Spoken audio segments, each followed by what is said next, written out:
আমরা যে সময়টা অতিক্রম করতেছি, যেই মাস আমরা অতিবাহিত করতেছি, এই মাসটা কিন্তু হজের মাস।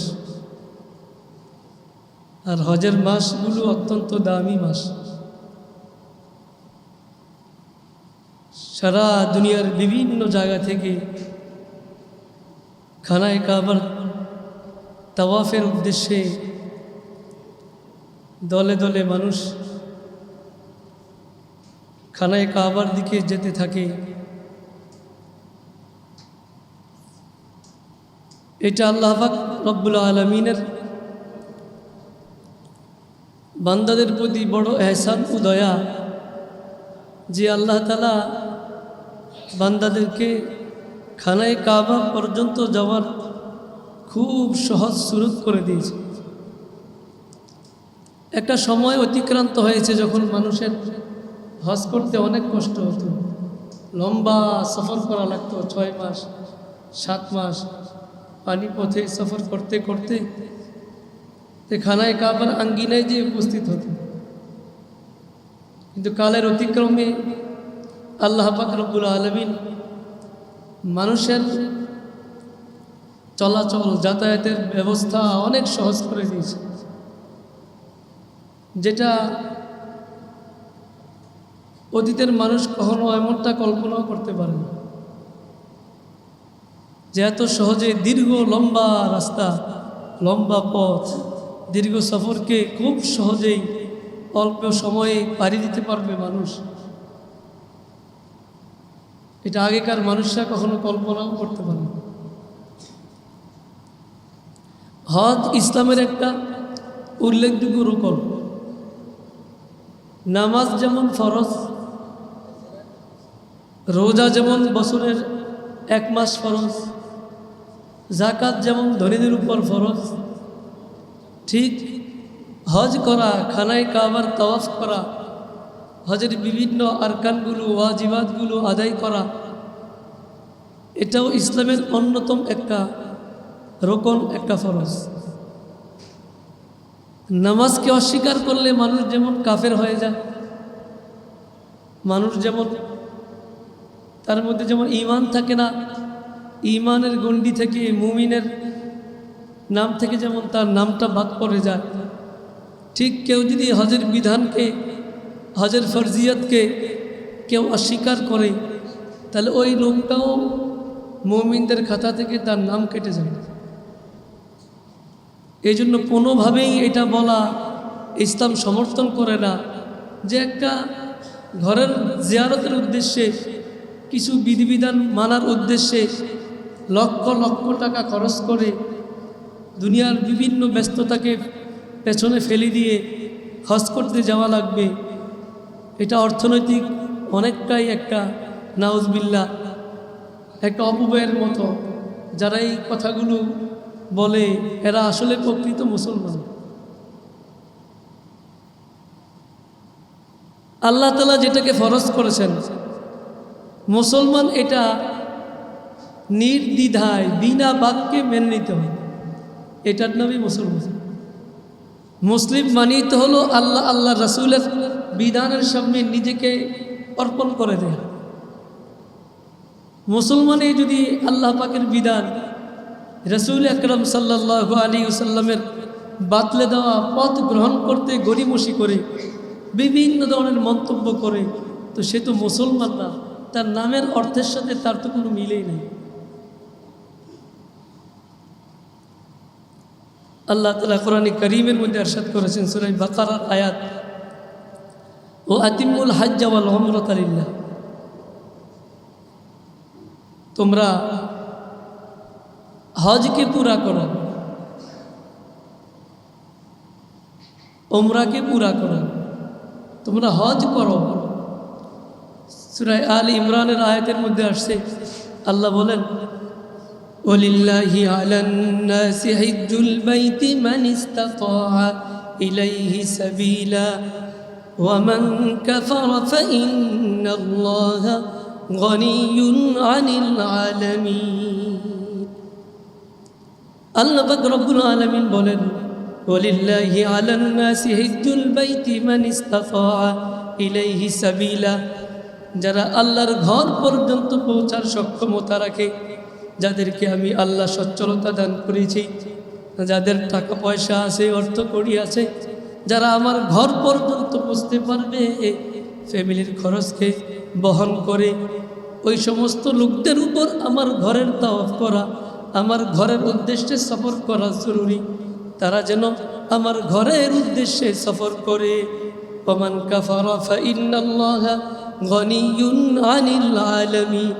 আল্লাহ বলেন, যারা আমার এই বিধানকে অস্বীকার করবে, এই মানুষগুলোই হতভাগা। কেননা ফাইন্নাল্লাহা গনিয়্যুন আনিল আলামিন, আল্লাহ পাক রব্বুল আলামিন জগৎ সমূহ থেকে অমুখাপেক্ষী। যে কোনো বান্দা বান্দি যদি আল্লাহ পাক রব্বুল আলামিনের বাতলে দেওয়া বিধানকে না মানে, এর জন্য আল্লাহর বিন্দু পরিমাণও ক্ষতি হবে না, বরং বান্দা বান্দি নিজেরাই গুনাহগার হবে। তাহলে হজ এটা মুসলিম উম্মার উপর যারা সচ্ছল, খানায় কাবা পর্যন্ত যাওয়ার সামর্থ্য রাখে এমন প্রত্যেকটা মানুষের উপর, প্রাপ্তবয়স্ক স্বাধীন মুসলমান মানুষের উপর এই হজটা আদায় করা, হজকে পালন করা, এটা অবশ্যই কর্তব্য একটা দায়িত্ব। আল্লাহ বলছেন, কেউ যদি আমার এই বিধানকে অস্বীকার করে, আমার কোনো যায় আসে না। হাদিসে পাকের মধ্যে আসছে, পুরা গোটা দুনিয়ার সব মাখলুক যদি এক ময়দানে একত্রিত হয়, সকলে মিলে যদি আল্লাহ তাআলার নাফরমানি করে, কি করে? মানে আল্লাহকে মানে না, আল্লাহ নাফরমানি করে, আল্লাহকে মানবে না, স্লোগান দিবে, পুরা দুনিয়ার মাখলুক সব মানুষ যদি একসাথে হয়েও আল্লাহ পাক রব্বুল আলামিনের বিরুদ্ধাচরণ করে, আল্লাহ পাকের সামান্যতম ক্ষতি হবে। আল্লাহ এত বড়। আর গোটা জগতের মাখলুক যদি একসাথে একত্রিত হয়ে আল্লাহ পাক রব্বুল আলামিনের ইবাদত বন্দেগী করে, প্রত্যেকটা মুহূর্ত আল্লাহ তাআলার গুণগান গায়, আল্লাহর স্তুতি গায়, একটা মুহূর্ত সময় নষ্ট করে না, প্রত্যেকটা মুহূর্ত ইবাদত বন্দেগীতে কাটায়। রাসূল বলেন, আল্লাহ রাসূলকে বলে দিয়েছেন, আপনি জানাই দেন যে আমি আল্লাহর সামান্যতম উপকার হব। লাহা মা কাসাবাত ওয়া আলাইহা মা ইকতাসাবাত, কোরআনে কারীমের আয়াত। বরং আমরা যা কিছু করব এগুলো সব আমাদের জন্য আল্লাহ পাক রব্বুল আলামিন জমা রাখবেন, এগুলো আমাদের জন্য সংরক্ষিত রাখবেন, এগুলোর প্রতিদান আমরা পরকালে ইনশাআল্লাহ অবশ্যই পেয়ে যাব। আর মানুষ যত নাফরমানি করবে, যত গুনাহ করবে, যত হুকুমকে লঙ্ঘন করবে, রাসূলের আদর্শ অনুযায়ী চলবে না, রাসূলের বিধান মতো চলবে না, প্রত্যেকটা মানুষ তার এই অনিয়মের কারণে পরকালে আলাইহা মাকতাসাবাত, পরকালে সে আল্লাহর কাছে পাকড়াও হবে। সে কাল কিয়ামতের ময়দানে হিসাব দিতে পারবে না, সে জাহান্নামে অধোমুখী হয়ে নিক্ষিপ্ত হবে। নাউজুবিল্লাহ।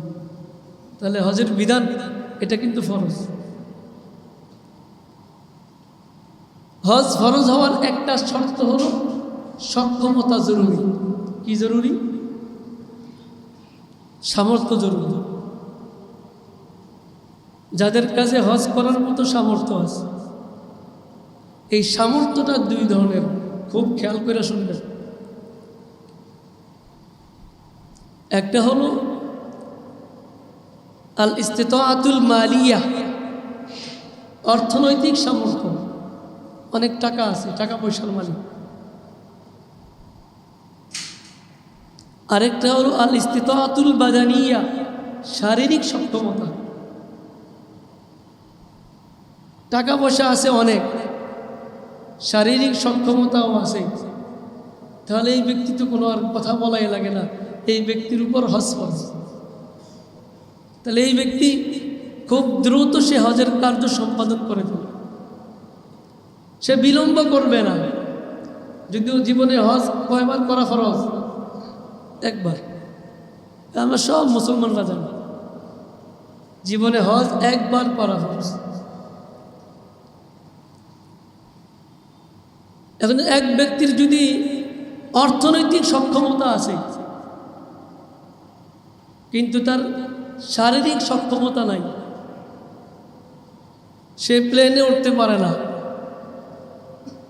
সে উঠলেই তার সমস্যা হবে। মোটামুটি তার শারীরিক এতটাই অবনতি হয়, তার মারা যাওয়ার সম্ভাবনা আছে। সে সফর করতে পারে না একাকী। তাহলে ওই পুরুষের অর্থনৈতিক সক্ষমতা আছে বটে, কিন্তু তার শারীরিক সক্ষমতা নেই। ওই লোক কী করবে? ফোকায়ে কেরাম বলেন ওই ব্যক্তির জন্য জরুরি সে তার হজটাকে অন্য লোকের মাধ্যমে খুব তাড়াতাড়ি করায় না। হাদিসের মধ্যে আসছে এটাকে আমরা বদলি হজ বলি। একজনের পরিবর্তে আরেকজন হজটা করবে। তাহলে বদলি হজের দুইটা সিস্টেম। কয় সিস্টেম? একটা হলো যার বদলি হজ করা হচ্ছে ওই লোকটা দুনিয়াতে আছে জীবিত, কিন্তু তার শারীরিক সক্ষমতা নেই, হজ করে না। করবে গরিমসি করতে করতে জীবনে একবার ফরজ তো ভাবছে 1 বছর পরেই করি, আচ্ছা মেয়েটা বিয়ে দিয়ে নিই। মেয়ে বিয়ে দিয়েছি বলছে আরে ছেলের তো মোটামুটি বিয়ের বয়স হয়ে গেছে, তো ছেলেটা বিয়ে করাইনি, দাড়ি সুন্দর করে রাইখে হজে যাব। আল্লাহ মাফ করুক, সে কি জানে আজরাইল তার কাছে আসবে না? আমি একদিন মসজিদে বলছিলাম বয়ানে, এক লোক মিম্বারে ওইটা অনেক বড় আলেম, ওইটা বয়ানের শুরুতে বলছিলেন ইন্না লিল্লাহি ওয়া ইন্না ইলাইহি রাজিউন। হযরত আজরাইল আলাইহিস সালাম মারা গেছে। কে মারা গেছে? আজরাইল আলাইহিস সালাম মারা গেছে। যে আজরাইল আলাইহিস সালাম মানুষের রূহ কবজ করেন, ওই আজরাইল আলাইহিস সালাম দুনিয়ার থেকে চলে গেছেন। মানুষ বলে আজকে কি হুজুরের কোনো সমস্যা হয়েছে কিনা? হুজুর তো এমন বয়ান জীবনে করেন, অনেক বড় আলেম। এই ঘটনাটা আপনার ফাতুল আলম একটা কিতাব আছে, সম্ভবত ওই কিতাবের মধ্যে পড়ছে, ওই কিতাবের মধ্যে। তো বলছে হ্যাঁ, লোকেরা জিজ্ঞেস করছে হুজুর এটা আবার কেমন কথা? হযরত আজরাইল মারা গেছে, উনি তো কিয়ামত হওয়ার আগে মারা যাবেন না, কিয়ামতের সময় না সব মারা যাবে। আজরাইল আলাইহিস সালাতু ওয়াস সালাম মারা যাবেন, জিবরিল আলাইহিস সালাতু ওয়াস সালাম মারা যাবেন, সব ফেরেশতা মারা যাবে কিয়ামতের সময়। এখন তো কিয়ামত হয় নাই, আজরাইল মারা গেলেন কেমন করে? বলে হ্যাঁ, এটা বলছি এই জন্য আজকে মসজিদে আসার আগেই এক লোকের সাথে দেখা। ওই লোকের বয়স মোটামুটি 80-র ঊর্ধ্বে। এই লোক বলতেছে হুজুর আজকে দোয়া করেন। কি দোয়া? আগামী 500 বছরের জন্য আমি বড় একটা জমিন সরকারের থেকে লিজ নিছি। কত বছর? 500 বছর। হুজুর বললেন আপনার বয়স 80-র উপরে। হযরত আজরাইল আলাইহিস সালাতু ওয়াস সালাম তো আপনার বাড়ির আশপাশেই ঘোরাফেরা করেন। যখনই আল্লাহর ওয়ার্ডার আসবে তো আপনার জান নিয়ে যাবে। উম্মতি মুহাম্মদীকে আল্লাহ তাআলা কিয়ামতের ময়দানে ডাক দিবেন, আইনা আবনাউস সিদ্দিন, ও আমার 60 বছরের বান্দারা কোথায় আছো? তার মানে উম্মতি মুহাম্মদীর হায়াত তো 100-র ভিতরেই। তুমি 500 বছরের জন্য জমি লিজ নিলা, তার মানে আজরাইলের সাথে কি তোমার কন্ট্রাক্ট হয়েছে নাকি? তুমি 500 বছর বেঁচে থাকবে? এই জন্যই বলছি আজরাইল আলাইহিস সালাম মারা গেছে। ওই মুরব্বী তো ভাবছে মেয়ে বিয়ে দিলাম, ছেলেও বিয়ে করাইলাম, এখন দেখতেছে মোটামুটি মেয়ের ছেলে বড় হয়ে গেছে, তো বলে নাতির বিয়েটা খাইয়েই একবারে হস্টস করবো, যা হজ কইরা একদম মসজিদে পড়ে থাকবো আর বাসায় আসবো না। কিন্তু নাতির বিয়ে খেতে যাই এর আগেই অসুস্থ হয়ে গেছে, এখন আর গাড়িতেও বসতে পারে না, বাসা থেকে ধইরা নামায়, দোতলা থেকেই হাত ধীরে নামাইতে হবে।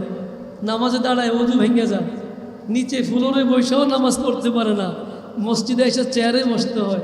আইরে হজ করার তো সুযোগ শেষ, শারীরিক সক্ষমতা শেষ, এখন তো নিজে আর হজ করতে পারবে না। শরীয়ত বলে তোমার যখন শারীরিক সক্ষমতা তোমার শেষ হয়ে গেছে, তো তুমি জীবিত আছো, তুমি তো হতভাগার কাতারে চলে গেলে, তারপরও আল্লাহর বিধানটা তুমি মেনে নাও। হযরত আজরাইল তোমার সাথে দেখা করার আগে তুমি আরেকজন মানুষ দিয়ে তোমার বদলি হজটা করাই। বদলি হজের আরেকটা সুরত হলো মারা যাওয়ার পরে সন্তান অনেক সচ্ছল হয়েছে, ভাবছে বাবার হজটা করায়নি, বাবা তো নাই, তো বাবার পরিবর্তে আরেকজন মুখ দিয়ে হজটা করাই নিছে। হাদিসের মধ্যে আসছে এক মহিলা রাসূল আকরাম সাল্লাল্লাহু আলাইহি ওয়াসাল্লামের কাছে এসে বলে, ইয়া রাসূলুল্লাহ, আমার বাবাকে আমি যখন পেয়েছি, আমি আমার বাবাকে বার্ধক্য অবস্থায় পেয়েছি, বাবা এখন বুড়ো হয়ে গেছে, লা ইয়াসমুতু, আমার বাবা বাহনের উপর, ওটের উপর বসে থাকতে পারে না, ঘোড়ার উপর বসতে পারে না, আফা আহুজ্জাহানহু, আমি কি আমার বাবার পক্ষ থেকে হজটা করে নিব? তার মানে বাবার অর্থনৈতিক সক্ষমতা আছে, টাকা পয়সা আছে, কিন্তু বাবার শারীরিক সক্ষমতা নেই। ইয়া রাসূলুল্লাহ, আমি কি আমার বাবার তরফ থেকে হজটা করে নিব? রাসূল বলছেন, হাজি, হ্যাঁ, তুমি বাবার তরফ থেকে হজ করে নিতে পারো। তাহলে একজন পুরুষের উপর হজ ফরজ হওয়ার জন্য তার সক্ষমতা লাগবে, অর্থনৈতিক সক্ষমতা, শারীরিক সক্ষমতা। শারীরিক সক্ষমতা যদি নাও থাকে, অর্থনৈতিক সক্ষমতা থাকে, ফুকায়ে কেরাম বলেন অবশ্যই তাকে তার হজটা খুব দ্রুত আরেকজন লোক দিয়া করায়নি। মহিলার হজ, পুরুষের নিজের হজের টাকা থাকলেই চলবে, কিন্তু মহিলার উপর হজ ফরজ কিভাবে হবে? এটা বিতর্কিত এক মাসআলা। একজন মহিলার উপর হজ ফরজ হতে হলে আমাদের মাযহাবে দুইজনের হজের টাকা লাগবে। কয়জনের? মাহরাম একজন আর মহিলার একজন। যদি দুইজনের হজের টাকা সে মিলাইতে না পারে, তার উপর হজ ফরজ হবে। তাহলে একজন মহিলা যখন তার কাছে দুইজন লোকের হজ করার টাকা থাকবে, তখন তার উপর হজ ফরজ হবে। সে তার মাহরামকে সাথে নিয়ে সে হজ করতে যাবে। বুখারী মুসলিমের হাদিস, রাসূল বলেন, লা ইয়াহিল্লু লিইমরাআতিন তুমিনু বিল্লাহি ওয়াল ইয়াউমিল আখিরি আন তুসাফিরা ইল্লা ওয়া মা'আহা যু মাহরামিন। আল্লাহর নবী বলেন, কোন মহিলার জন্য সফর করা জায়েজ নাই। 48 মাইল দূরে সফর করা একাকী জায়েজ নাই।